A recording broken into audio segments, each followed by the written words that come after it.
The Week in Art is sponsored by Christie's. Visit christies.com to find out more about the world's leading auction house since 1766. Auction, private sales, online, art, anytime.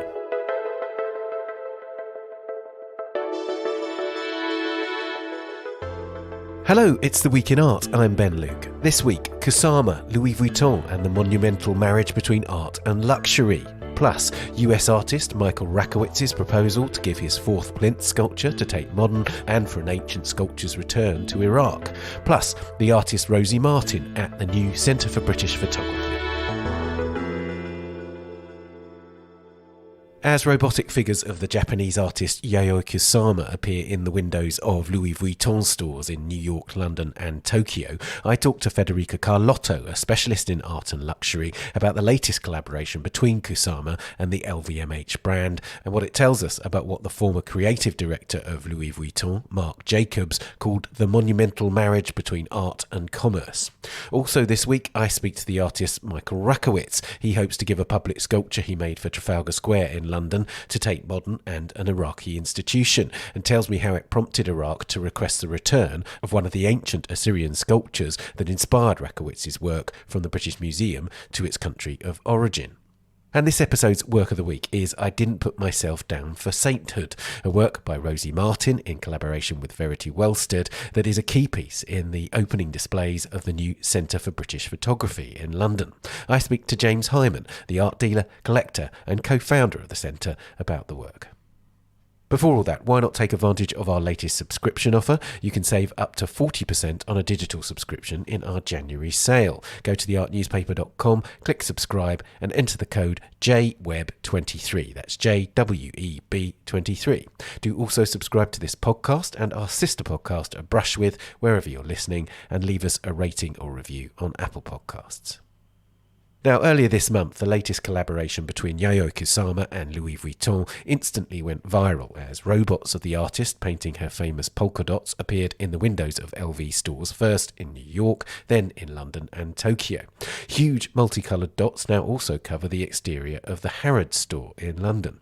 The second partnership between the Japanese artist and luxury goods group consists of more than 450 pieces, including bags, fragrances and sneakers. As LV's publicity puts it, celebrating art, audacity and craftsmanship, Kusama's painted dots, metal dots, infinity dots and psychedelic flowers enliven the universe of Louis Vuitton. But why does art have such an allure for mega brands, and what are the rewards, other than the obvious commercial ones, for artists? I spoke to Federica Carlotto, the programme director of the MA in Luxury Business at the Sotheby's Institute and founder of SALT Cultural Intelligence, about this latest meeting of art and luxury. Federica, I wanted to ask you first about Kusama and Louis Vuitton. It's an ongoing collaboration, but it seems to me it's reached a new level with this latest collaboration. Yes, indeed. I think there has been an evolution, if you want to speak more generally, in the way the collaboration is being structured. Because in the past, if we go even before Kusama, there was a string of artists who were called to collaborate, Steven Sprouse, and then Richard Prince, and then Murakami, and then Yayoi Kusama. And in those instances, I think the main focus was the product. It was an announcement of the product that then you will eventually find in the stores.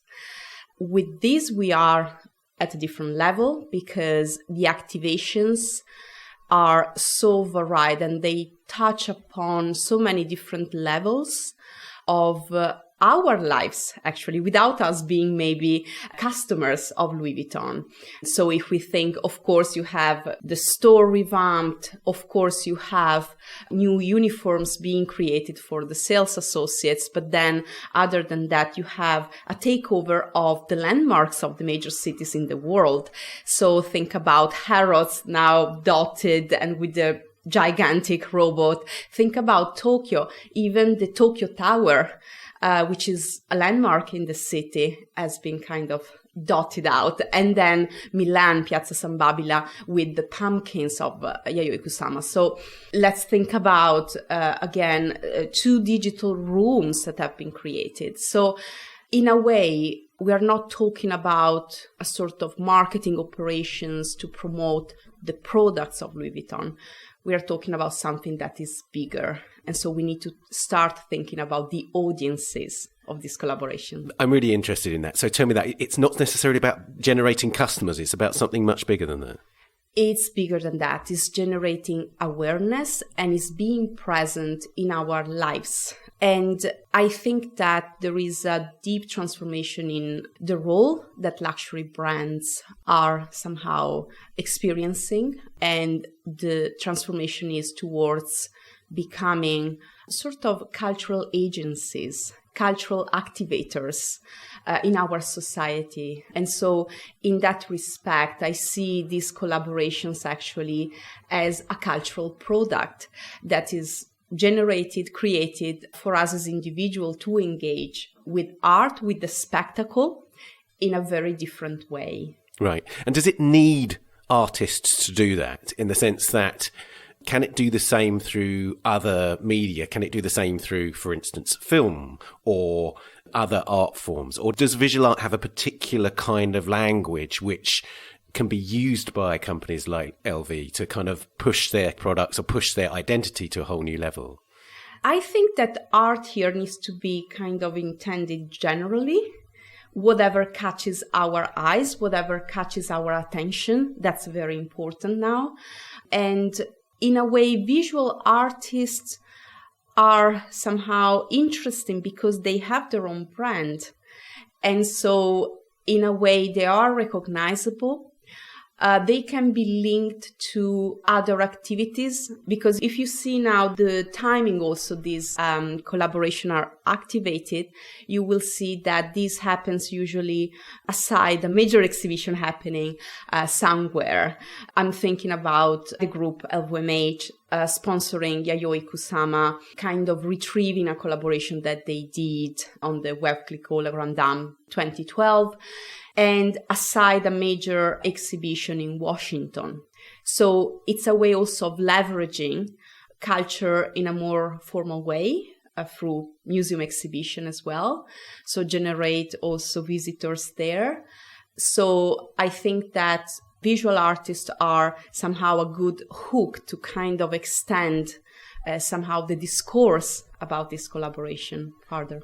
When Kusama first emerged, she was very much an avant-garde artist, an artist who was operating in all sorts of spheres relating to minimalism, for instance, and then to performance art and radical painting and so on. Is that sort of radical nature something that the brands are anxious to grab hold of in some way? I would say yes. Now, scholars talk about the attention economy, right? Something that can actually catch our eyes. We are in an overload of facts, visuals, content that we scroll down on our social media. And we need something that makes us stop just for a few moments. And so in a way, if you go radical, if you go with something that is very colorful, for instance, then it's something that will create visually an impact on you. And if we look, I go back to the first collaborations, because those collaborations were under somehow the patronage in a way, or the sponsorship of Marc Jacobs, who was one of the first, I think, to think about this collaboration in a very new way.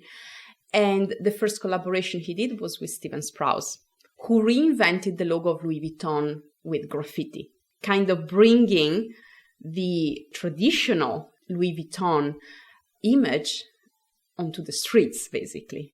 Tell me about Marc Jacobs, because it was him who coined that very famous phrase about the monumental marriage of art and commerce, which was actually connected much more to Murakami. And it seems to me that Murakami is a really interesting figure in this regard in terms of agenda setting. There was, of course, that exhibition that he had at MoCA in Los Angeles in 2007, which actually had a boutique of Louis Vuitton store within the show, which was actively selling their wares. So in a way, Jacobs needed a kind of willing collaborator in Murakami. And again, LV has found it with Kusama. You know, there was pictures of her outside the store in Tokyo, clearly enjoying it, posted by her gallery, for instance. So there's a sense in which you need a very, very kind of active active engagement from the artist, a real buy-in to make this go as stratospheric as it has gone, right? Yes, I think Marc Jacobs is a very important figure because we find in him, on the one hand, a genuine interest towards the art. And this is something that in history, if we look back, every fashion designer, every creative somehow takes inspiration from the art world. That's common, that's normal in a way. But Marc Jacobs was also hired by Louis Vuitton in a moment where Louis Vuitton was moving from being the handbags, trunks brand into a global fashion brand. And so he was called to design, for instance, the ready-to-wear collection. And in the same years, he comes with the menswear collection. And in between, we have all this engagement with the artists. So I think with Marc Jacobs, we have perfectly the kind of marriage between the mindset of an artist, a creator, plus the mindset of a marketeer. And so when you start producing lines, products, then in a way you are diffusing your brand. You don't want to dilute it. And this is why and how artists come to reinforce the perceived uniqueness of products. And so you approach artists who do not have this rigid vision about what art should be and where art should be displayed and what support you should use, but they are happy, for instance, to use a canvas bag. And the same Murakami you mentioned, when that exhibition was proposed with the boutique inside, the idea was actually that the act of buying from Murakami was a performance. There is also, in those years, there is also a reflection on consumption. Consumption becomes an object of reflection. Absolutely. I mean, one of the interesting things I think about this is to think about attitudes to art and luxury in different parts of the world. And one of the things that's true of Murakami, and it's been often written about, is that he's from Japan, and in Japan there is not the same kind of hierarchy between apparently high forms of culture and low forms of culture. So art and commerce can sit more easily together. Is that your perception? I know you studied Japan a lot. Yes, I've lived in Japan for 5 years. I got my PhD there, and so I agree with that. So in Japan, it's quite common in a way to host exhibition in big department stores. I think this comes down to the fact that in non-Western countries, there is no such a distinction, or there is no kind of expectation of where art should be, what art should be, but it's an expression. And going also back to the idea of commercial and art, Murakami is somehow its expression of a specific element of the Japanese culture, which is kawaii, right? The cuteness, which also reminds of the manga, the anime culture, with this kind of very colorful, very simplified shapes. And in a way, again, that collaboration, I think, projected Louis Vuitton in the stratosphere in terms of consumption, in terms of brand awareness, because for the Japanese audience, having the Louis Vuitton bag was actually not a luxury, it was a sort of must if you wanted to belong to the middle class. And the Japanese society at the time was very much about fitting in the middle class. You don't want to emerge. You don't want to be more than the others. And the Louis Vuitton bag was the staple item for the office ladies. So in a way, you create a collaboration that, culturally speaking, in terms of art form, is very much speaking to the Japanese audience, speaking their language, with an artist very much open on the way art should be communicated, and the rest is history. Absolutely. Tell me what you think about who gains the most from this, because I'm really interested in the way that, for instance, you see comments on Instagram from people saying, oh, Kusama's really sold out now. I used to love her work. But then you also have people saying, I love everything she does. This is so fantastic. This is a natural progression of the work. There's such a debate about the perceptions of collaborations like this. Who do you think gains the most? Is it a quid pro quo? Is it a fair engagement? I think the fairness is decided by the parties. I see it as a collaboration between two brands. When we talk about the artist, I'm thinking, for instance, about Kusama. Is it her or is it her studio? Is it her manager? So I think from my perspective, I want to see this as a sort of agreement between two parties. Of course, Kusama has been working with LVMH for such a long time. The same Olafur Eliasson. So in a way, you are part of a bigger project besides, the individual collaboration. And if this actually allows you to touch and to communicate with people on a wider level, and if this is part of your strategy as an artist and as a branded artist, then it's fine. For the luxury brands, definitely, as I said before, we need to consider big luxury brands now as creative agencies. And so for them, this is not even selling more bags.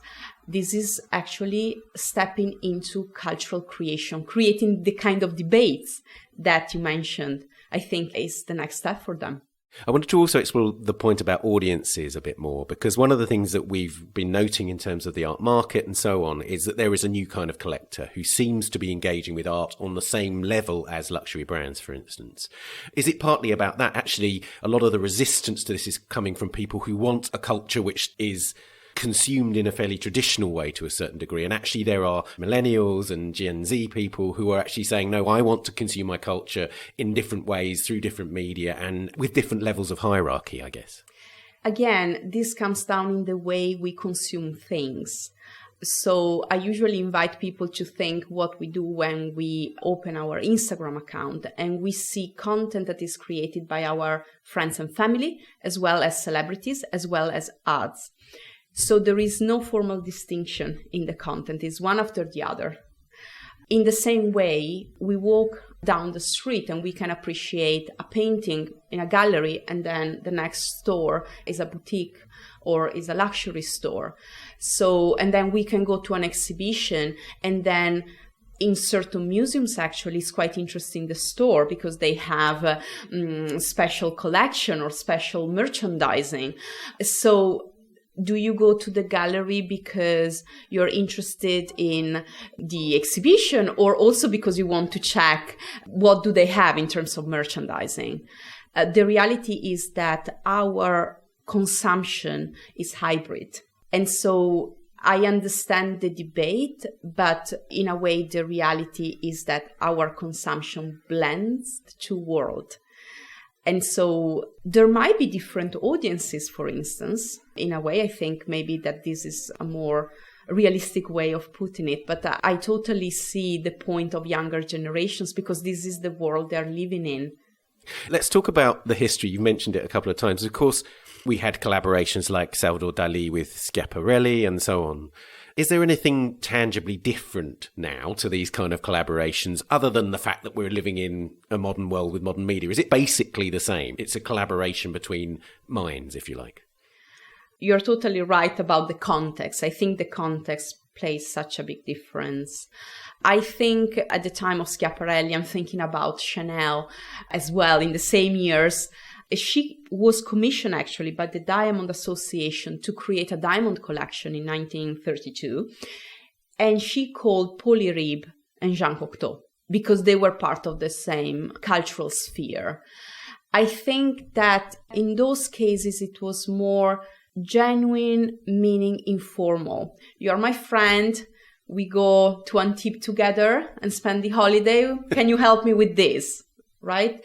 While now, of course, the layers are so much more complex, and in order to organize collaborations or a drop, because it's just a drop between Louis Vuitton and Kusama, it's a more structured collaboration. It's much more complex because, of course, we're talking about Louis Vuitton and Yayoi Kusama. It makes me think, you mentioned Cocteau there, and actually it makes me think about the kind of artists that are engaging in this kind of territory, because of course he was a great polymath, and I suppose that's what the brands need, is they need an artist who's prepared to expand, prepared to work in different fields, prepared to find poetry and beauty in a commercial transaction fundamentally. Yes, but if we also see, we need to see the evolution of the creative directors as well, because we are having a generation of creative directors, Alessandro Michele, Kim Jones, Jonathan Anderson, for instance, the late Virgil Abloh. You cannot define them just fashion creators. polymath, I think, is the term you use, and I think it applies very well to them. So they are out there looking for inspiration, looking for new things to propose, looking for collaboration where, by the way, they're not just taking artists, they offer their genius or their mind and creativity as well to others. I'm thinking Jonathan Anderson working with Ruinart for the Ruinart 1729. It's a pop-up hotel, by the way, 1 week, where Jonathan Anderson actually did the interiors, including pieces of his collection and his own pieces. So we have also creative directors who are not just looking for the next garment, the next item to sell. They're actually looking to contribute to a sort of cultural dialogue with other brands, with other institutions.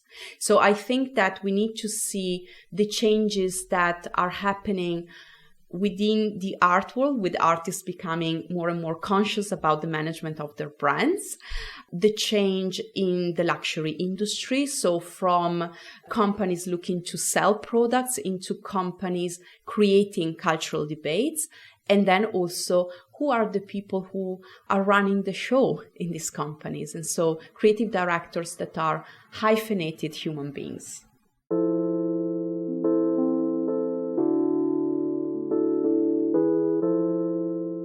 Federica, thank you so much for joining me. Thank you very much.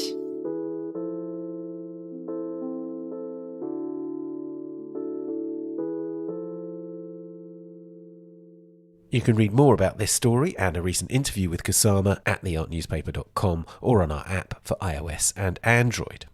Coming up, Michael Rakowitz on his gift to Tate Modern and Iraq's request for the return of an Assyrian sculpture from the British Museum, and James Hyman on Rosy Martin at the Centre for British Photography.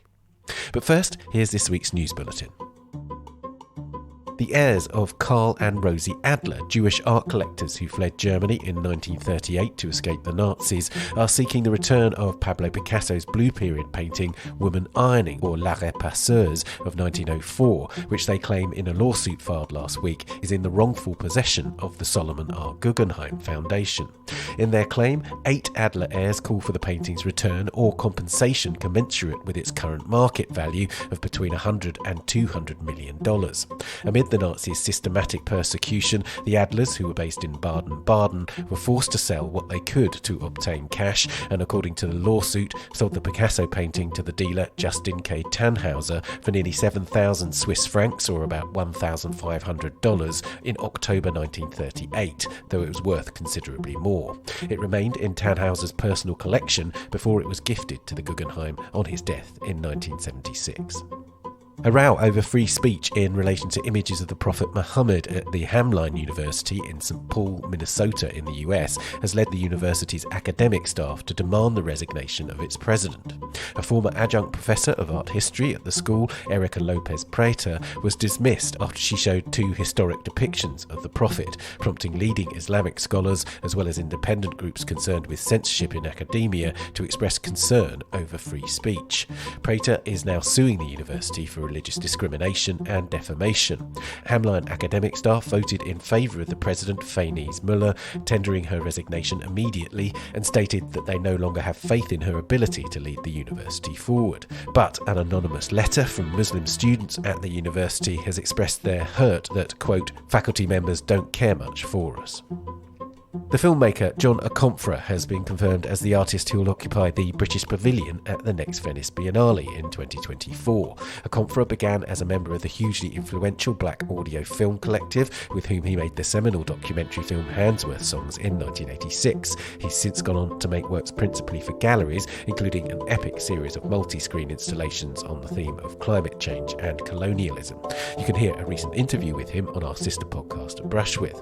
It was also confirmed this week that Canada's representative at the world's longest established biennial will be Kapwani Kiwanga, who featured in last year's international exhibition at the Venice Biennale. Among the other notable artists confirmed so far is Julien Creuset in the French Pavilion. The Biennale is scheduled to begin on the 20th of April 2024, and you can keep up to date on all the news about Venice's national pavilions and the main exhibition, and read more on all these stories on the website or the app. We'll be back after this.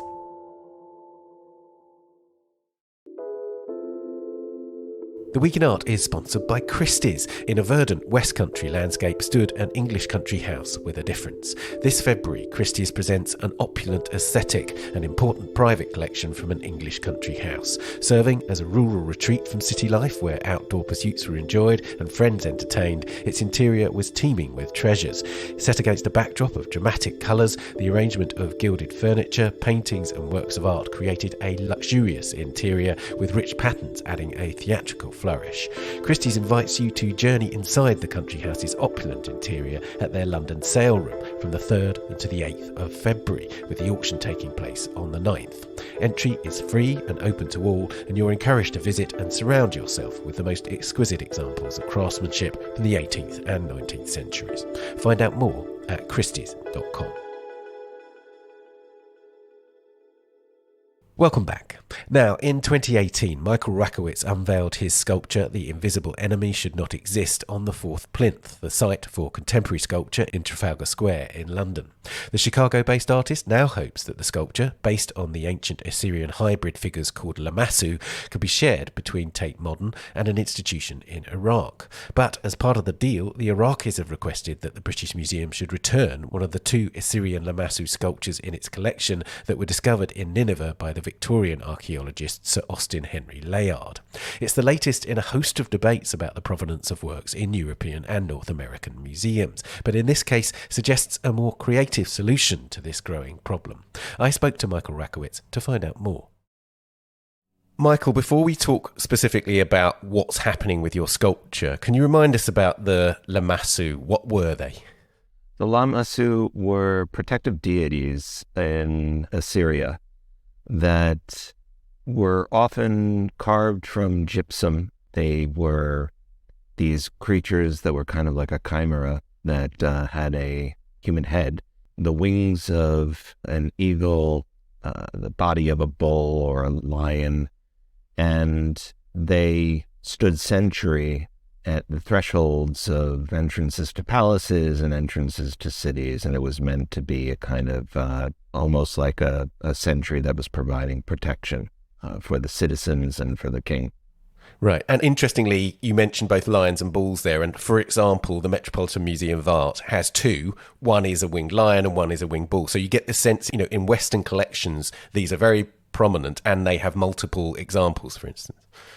Exactly. One of the things that one can do in looking at the ways in which a lot of these antiquities have been excavated and subsequently partaged around the world is that there's often a kind of inequity in the numbers of what has remained and what has gone elsewhere. So when Daesh, ISIS, the Islamic State had destroyed the Northwest Palace at Nimrud, for example, those large relief panels that you can find in places like the British Museum and also the Metropolitan Museum of Art, there were 200 that had remained in situ in Iraq of the 600 that were found. So that meant that 400 had gone to collections in the global north and the west.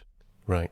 And with your project, The Invisible Enemy Should Not Exist, for the 4th Plinth, it was part of an ongoing project. You created a lamassu, but it wasn't just recreated in stone. It wasn't a pastiche, as we've seen recreated elsewhere. You wanted to make this about Iraq today as well as Iraq's history, right? Precisely. The project, without getting into all the granular details of how it emerged and whatever else, was really based on using objects, using materials that were themselves unable to tell me where they were from. They were unable to disclose their provenance. So the trigger for all of these projects was finding out that a can of date syrup that I bought for my mother that said product of Lebanon was actually product of Iraq. But because of the years of sanctions and then the subsequent difficulty of getting anything outside of Iraq into a global kind of export foodway was really kind of indicative of the fact that the archaeological artifact holds its value because it can tell you where it's from, and then these objects were almost too terrified to tell me where they were from.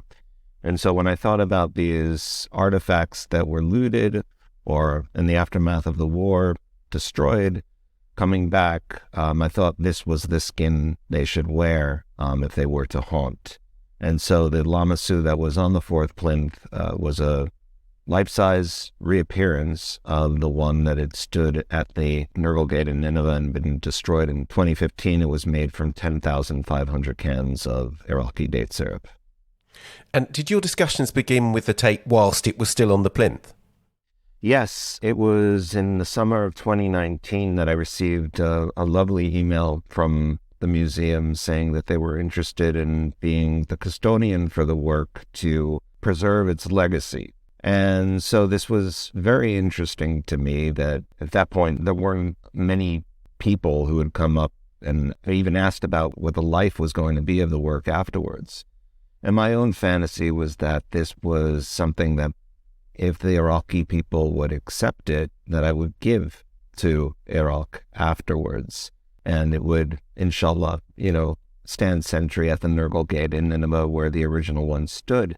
But as I had conversations with people in Iraq, and some of them in government institutions, they mentioned that, for them, the lamassu was very important, that it was outside in the diaspora, and that I had made this out of diasporic objects, that the date syrup in and of itself was the date syrup that couldn't say that it was from Iraq. And they said that's actually the experience of the Iraqi immigrant, who's too terrified to tell you where they're from sometimes. And so I started to listen even more closely, and they said, if something were to come back, it should be one of the originals. So if you give us this work, it almost lets the British off the hook.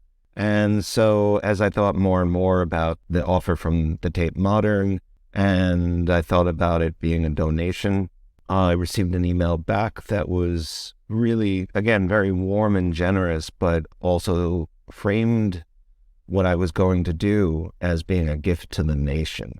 That the Tate, as a kind of government institution, this would be considered a gift to Great Britain. And so that hit me in a pretty profound way. And so I started to think, well, if I'm giving a gift to the nation, then I would like to somehow have it tied to a gift that the nation of Great Britain might make to another.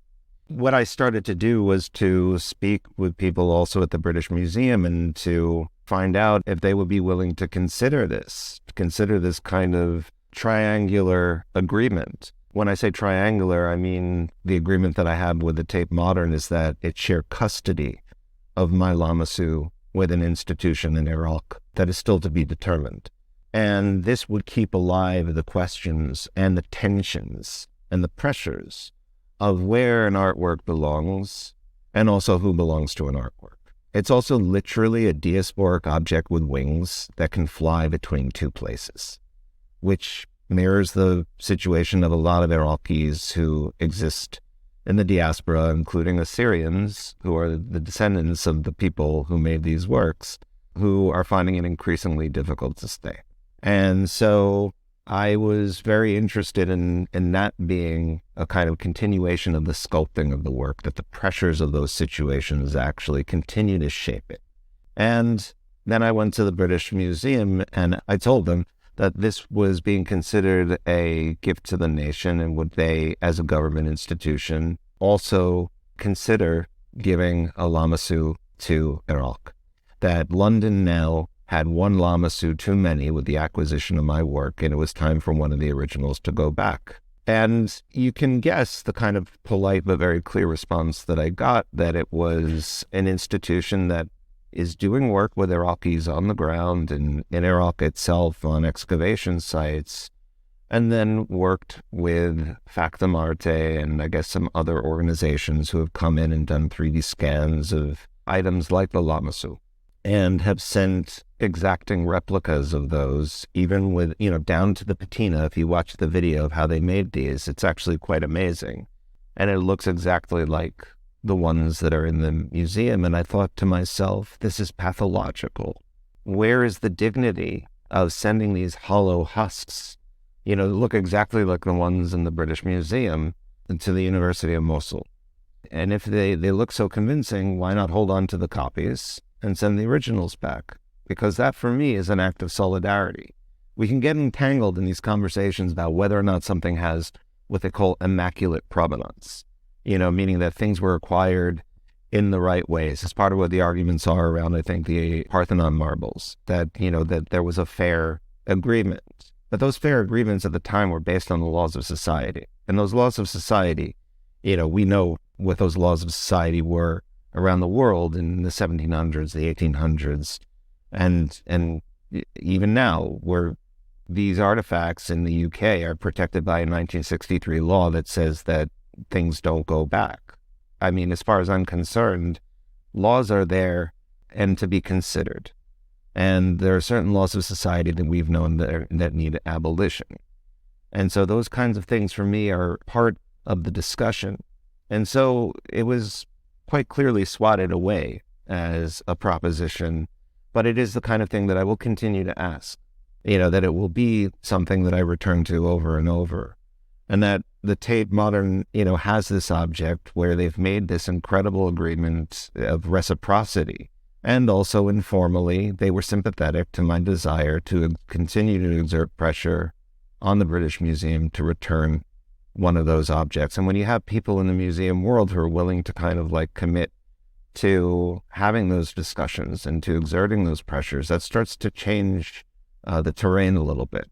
Absolutely. I mean, and that's something I wanted to pick up on with you, Michael, because apart from anything else, I mean, one of the things that I know is that you studied with Christoph Wodiczko, who is a hugely influential figure in terms of how we might imagine a new kind of monumentalism.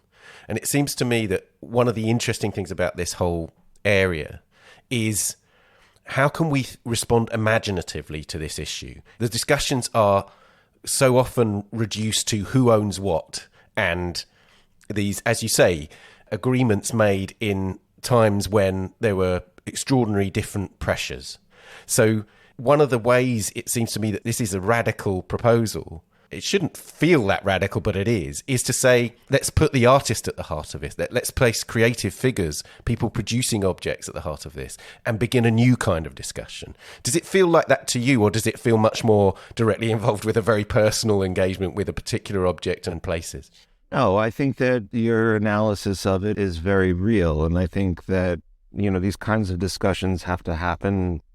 And there are many people who have been pushing for these discussions for centuries. And so the restitution and repatriation discussion is not something that's new. In fact, this agreement isn't new. I mean, I've had this agreement on the books with the Tate Modern since August of 2020. And it was only because a journalist from The Guardian was doing a piece on where the fourth plinth sculptures ended up that it's become this thing where I have to say the press is getting it wronger and wronger, with the more it gets published, which is quite something. But it is the sort of thing where I think one of those aspects that you bring up about Wodiczko is he believes in fearless listening to enable fearless speaking. And so I think that part of what has been happening is as we've entered into this moment where we are kind of understanding that those things in our museums help and enable some really awful power dynamics that are still very much in the air to exist and to actually harm people and to keep a status quo that's untenable somewhere else, then I think that we're starting to kind of see that these objects are not just residing only in the symbolic realm, that they are existing, and we start to see that symbols are important. They actually do have meaning. And I think that those kinds of public discourse are really important, But the one thing I do want to say is that it's not just about the discourse. We've been having this discourse for a long time. I tracked just how long this conversation about the Parthenon marbles has gone on. I have no idea what the solution will be, but, it does have to culminate in some kind of action. One of the things that I do want to say also is I don't necessarily want to lead these discussions. I have an object. that actually needed to go somewhere. Okay, so one of the things was, I needed to find either it's going to disappear and be disassembled and tossed, or, is it possible for it to have another life? I was approached by an institution that was interested in serving as a custodian. The desire was to then say, okay, well, here's a lamassu that's been made in 2018 AD that's referencing a lamassu that was made in 700 BCE. I don't know the name of the sculptor or the sculptors who made the original. I wish I did, but in this case, we've all been looking at this on the fourth plane for 2 years. I call it a ghost. I never call these recreations or reconstructions. We've all been looking at the same ghost, maybe for the first time in human history. And so the question is, where should it go? I know the Iraqis don't need to be haunted by a ghost. I know it's us. It's me in the US, it's the UK. And so it made sense that it stay. So what are the terms for it to stay? Let's attach it to a larger discussion. So it is about the proposition creating a kind of discourse that hopefully leads to action. But in the end, no, it's not about me. It's not about the work necessarily, but it is as well. It really is like, going back to what I said very simply, London now has an extra lamassu. If the British Museum and the other museums want to say that they acquired their lamassu fairly, fine. But you say you have a relationship with these people. You say that you're helping with rebuilding. You've just seen how many lamassu have been destroyed and how many people have perished alongside these archaeological sites. Those people, their lives cannot be 3D printed and reappeared. And so the proper thing to do is to actually show a sign of standing with and being in solidarity. I wanted to ask you, in a way I'm playing devil's advocate here, but because you had such a formative experience at the British Museum, I think there are people who would defend the kind of universal museum model and say, well, you're a perfect example of why we need universal museums, because you, as a child, went to the British Museum and you saw works from your ancestral lands, as it were, your family coming from, as Iraqi Jews, coming to London. There you are in the British Museum and you experience your heritage there. And that is why, in a diasporic world, we need universal museums which speak to communities from across the world, because that is the nature of the world today. How would you respond to that? Well, my response to that is, I think that we're not looking at a world where there isn't going to be an encyclopedic museum. We're looking at a world where those things are not going to disappear. Those exist. But let's also look at where those encyclopedic museums exist. For me, I think the cost of what an encyclopedic museum entails, what the cost is something that, again, is tied in myriad ways as to why there is a diaspora. Not that there shouldn't be, these constant exchanges. People should be able to live wherever they want to live without displacing other people. I've even heard the argument, of course, that, well, thank God they're here because ISIS would have destroyed them. Well, what were the conditions that led to the creation of ISIS? These for me are, again, this is the pathology of the conversation that always brings it back to this root of a certain kind of colonial largesse, which traffics in racism and these uneven power dynamics. Those excavations in the mid-1800s, there were some mutualities and cooperations, and those things shouldn't be discarded nor diminished. The research that's been done on these things should not be diminished. We've learned a lot from them. However, my family leaving Iraq has a lot to do with foreign intervention. It has a lot to do with British colonialism. It has a lot to do also with the German embassy buying an Arabic newspaper in Baghdad and being able to transmit Hitler's speeches. So you talk about them as ancestral lands. My mother's ancestral land became a battleground of colonialist powers. So if you want to talk about the diaspora, we have to look at why there are diasporas. But at the same time, the thought experiment here is that let's imagine the Encyclopedic Museum as something that we renew.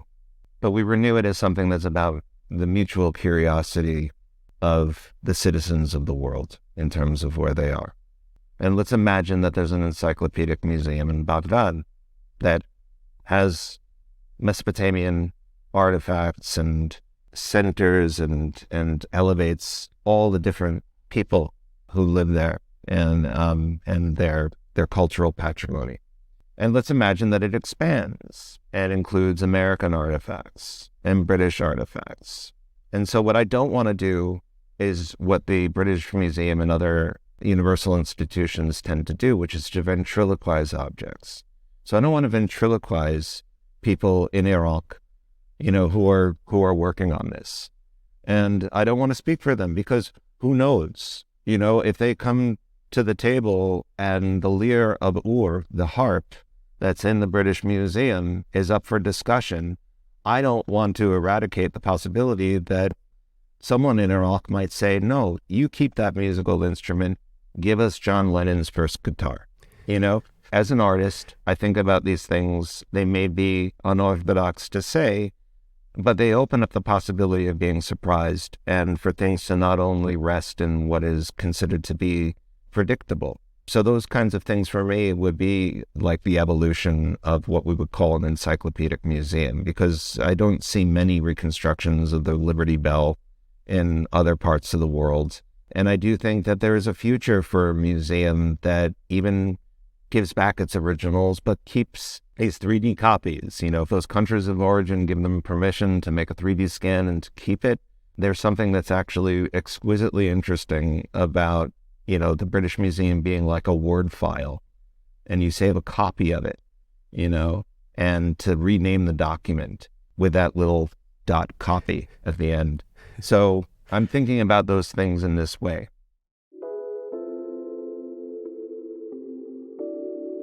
Michael, thank you so much. Thank you, Ben.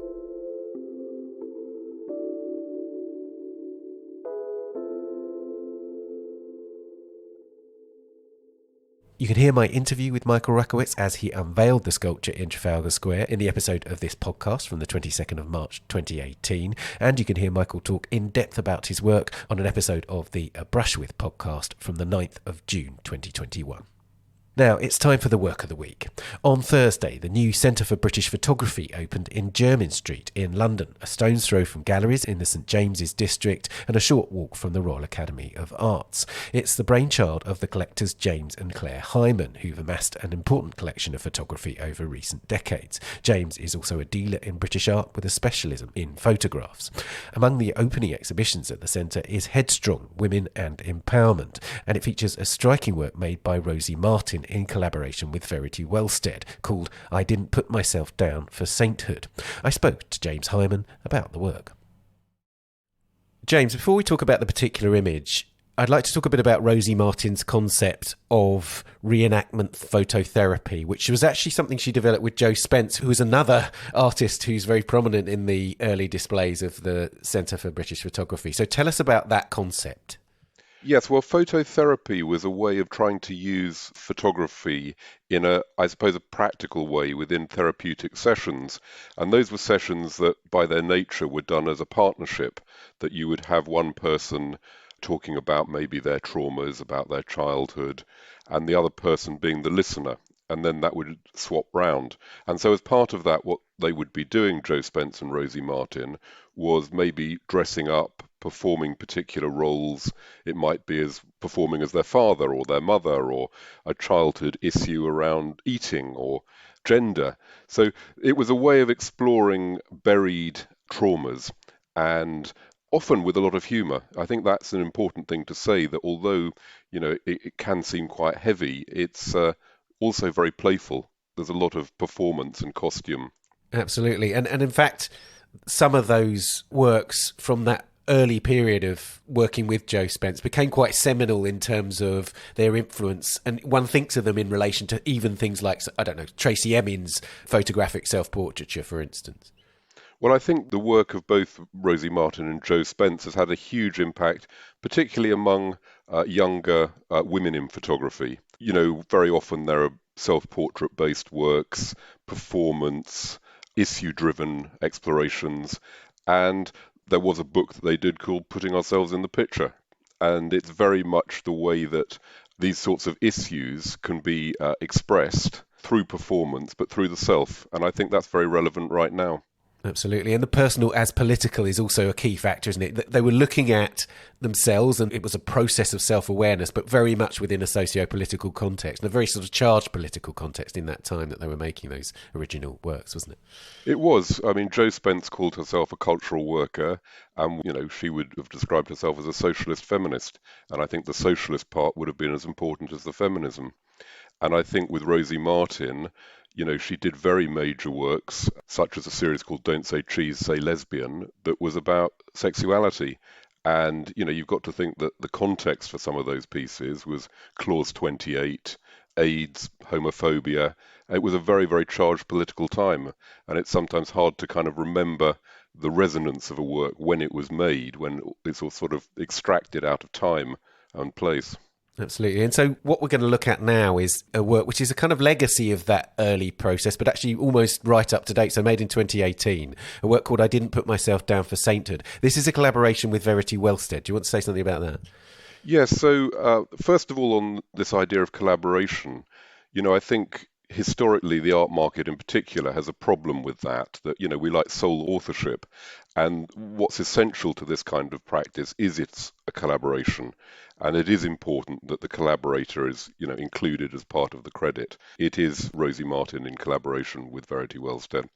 What this piece is about, it's a very dramatic, large-scale work, and it derives, as much of Rosy's works and Jo's works, from sessions where perhaps the pictures were only 4x6, 5x7 inches. They were very small, and back in the day they were just, commercially printed, sent off to a chemist, to be developed. And so they weren't high art, they were part of a process, a therapeutic process. But what's been exciting for us is to work with Rosy Martin on producing something that is epic. It's one of the first pictures that you see when you walk into the new Centre for British Art. And the format is like an iconostasis. And I'm very interested in that dialogue with earlier languages and earlier iconography. It's a photograph, but what it is really is picking up on the language of saints and angels and using that to explore the ambivalence she felt about being a carer for her mother who had multi-infarct dementia. And so you see these incredible white angels and blue saints, and they were to reflect the ambivalence, I suppose, that she felt, that on the one hand it was a privilege and it was seen as such by others. To be a carer is a very special relationship. But on the other hand, she did feel resentment that this was something that was impacting her own life. And so I think the angels and the saints are a way of her trying to address that ambivalence. And, we're in a very interesting period where there is rightly a great sensitivity about what causes offence. But in this work, it is actually a very sort of disturbing thing to start thinking about, that a person being cared for doesn't want to feel guilty about the impact that has on the carer. So, one of the things about these sorts of works is the language may be beautiful, it may be playful, but the issues being addressed are actually very profound and sometimes quite disturbing. Absolutely. And she really takes on that sort of history of the structure of religious imagery as well. So it very much looks like an altarpiece on the wall, doesn't it? It's like a multi-part altarpiece, multi-panels. And as you say, there are the two kind of characteristics. On the one hand, there are these saintly images which clearly evoke the Maria Dolorosa, as they say in Renaissance period. And then you have these questioning angels. And we're used to angels having a kind of playful quality, aren't we? And Putti having a playful quality in religious painting. But here they have a kind of doubting quality, or perhaps a critical quality within the structure. Yes, and it's important to say that this is her performing those roles. And also she's done, quite a lot of work about being an older woman and the aging process. And I think that's a dimension that also is often not looked at. It is very much about her own life experience that we're looking at here. Absolutely. And that self-awareness that was always part of the whole reenactment process is very much clear here, isn't it? And as you say, again, it's asking difficult questions. She, on the one hand, is making the assumption that she would be there for her mother, but she's also questioning why. And I think that's a situation that we know that there is a problem in social care in Britain and far beyond Britain right now. So it seems to me, again, she's absolutely tapping into this personal political dialogue.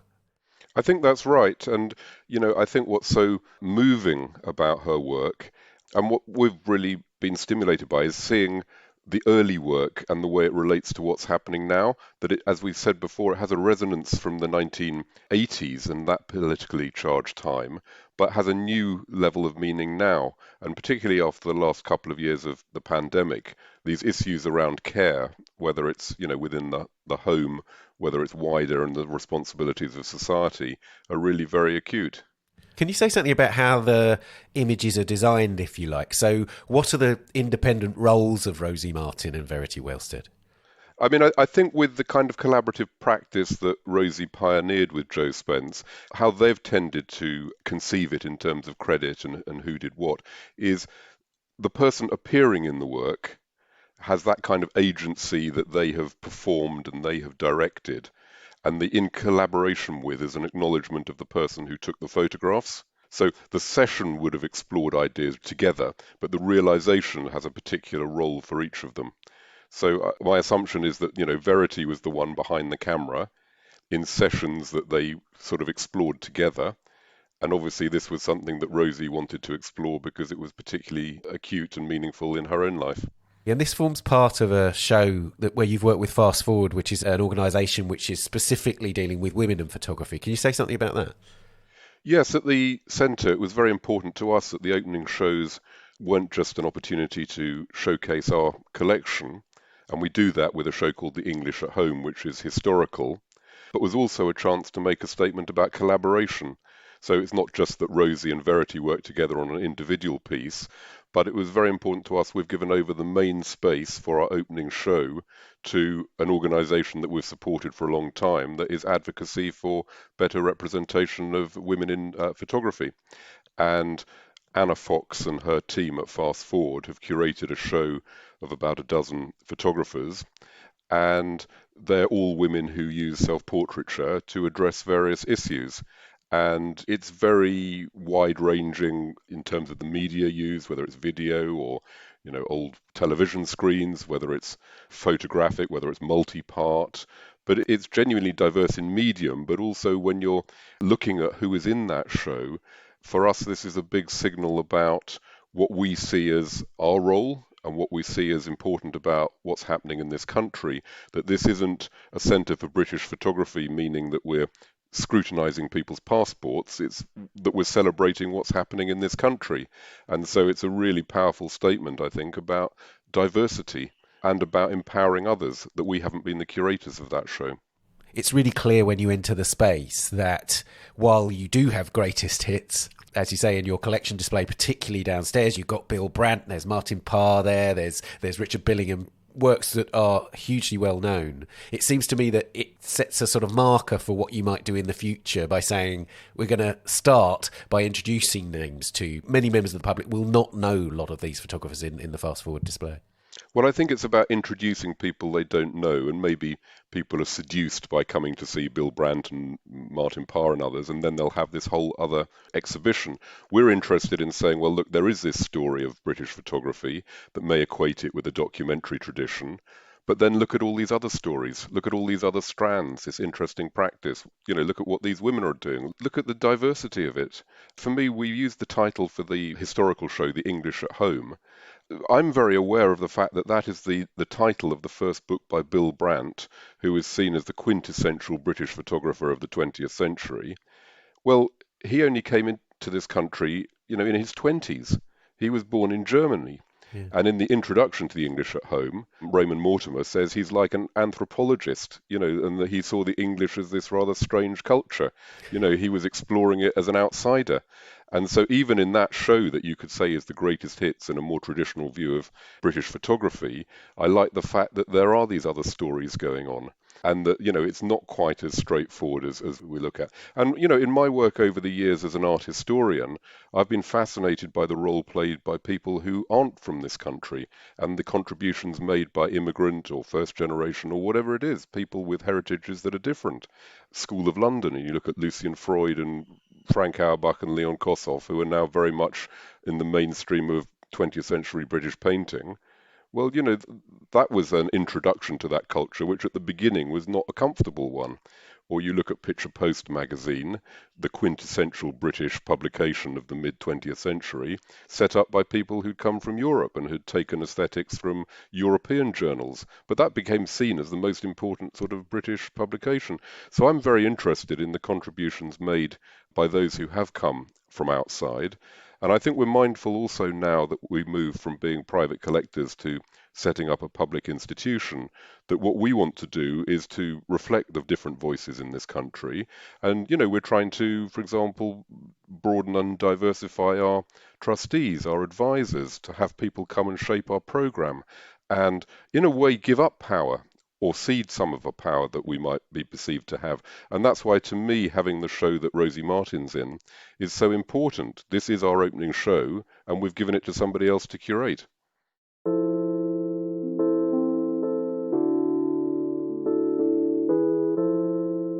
Well, James, thank you so much for joining us. Thank you very much.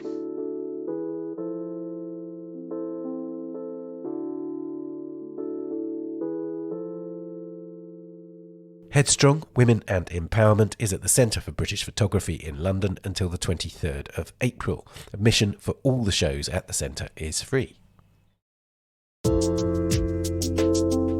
And that's it for this episode. You can find us on Twitter at Tan Audio and on Facebook and Instagram, of course. The Week in Art is produced by Amy Dawson and David Clack, and David also does the editing and sound design. Thanks also to Daniela Hathaway and to our guests, Federica, Michael and James. Thanks to you for listening. We'll see you next week. Bye for now.